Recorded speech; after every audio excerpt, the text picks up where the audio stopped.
സംവിധായകൻ ഷാനവാസ് നരണിപ്പുഴയ്ക്ക് നാടിൻ്റെ അന്ത്യാഞ്ജലികൾ. ഇന്നലെ അന്തരിച്ച യുവ സംവിധായകൻ ഷാനവാസ് നരണിപ്പുഴയ്ക്ക് സ്വന്തം ദേശത്തിൻ്റെ അന്ത്യാഞ്ജലികൾ. കൊച്ചിയിലെ സ്വകാര്യ ആശുപത്രിയിൽ ചികിത്സയിലായിരുന്നു.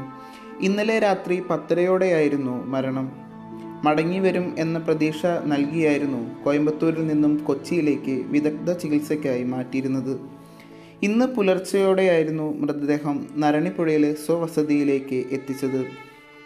സാമൂഹിക സാംസ്കാരിക മേഖലയിലെ വിവിധ പ്രമുഖർ നേരിട്ടും അല്ലാതെയും അനുശോചനം രേഖപ്പെടുത്തി. കേരള മുഖ്യമന്ത്രി ശ്രീ പിണറായി വിജയൻ ഇന്നലെ രാത്രി അനുശോചനം അറിയിച്ചിരുന്നു. നരണിപ്പുഴയിലെ മസ്ജിദുൽ റഹ്മാനിയ ഖബർസ്ഥാനിൽ ഉച്ചയ്ക്ക് 1 മണിയോടുകൂടി ഖബറടക്കം നടന്നു. മലയാളത്തിലെ ആദ്യ OTT റിലീസായി എത്തിയ സൂഫിയും സുജാതയും എഴുതി സംവിധാനം ചെയ്തത് ഷാനവാസ് നരണിപ്പുഴയായിരുന്നു. News desk M-Live.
മലയാള ചലച്ചിത്ര രംഗത്ത് വളരെ ചെറിയ പ്രായത്തിൽ തന്നെ ശ്രദ്ധേയമായിട്ടുള്ള ഒരു ഇടം കണ്ടെത്തിയ പ്രതിപാദനനായിട്ടുള്ള ഒരു ചലച്ചിത്രകാരനെയാണ് നരണിപ്പുഴ ഷാനവാസിൻ്റെ മരണത്തിലൂടെ നമുക്ക് നഷ്ടമായിരിക്കുന്നത്.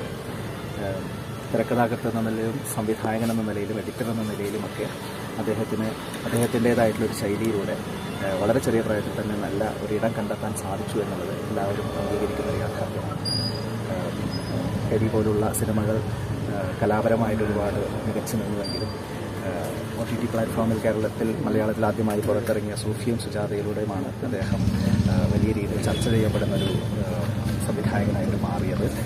കലാകാരൻ പെട്ടെന്ന് നഷ്ടപ്പെടുമ്പോൾ തീർച്ചയായിട്ടും നമുക്ക് ആർക്കും ഉൾക്കൊള്ളാൻ കഴിയുന്ന ഒരു കാര്യമല്ല. ഇത് നാടിൻ്റെ ദുഃഖമാണ് ഞാനിവിടെ മുഴുവൻ കാണുന്നത്. മലയാള ചലച്ചിത്ര ലോകത്തിനും അദ്ദേഹത്തിൻ്റെ നഷ്ടം താങ്ങാനാവാത്ത ഒന്നാണ്. ആ ദുഃഖത്തിൽ പങ്കുചേരുകയാണ്.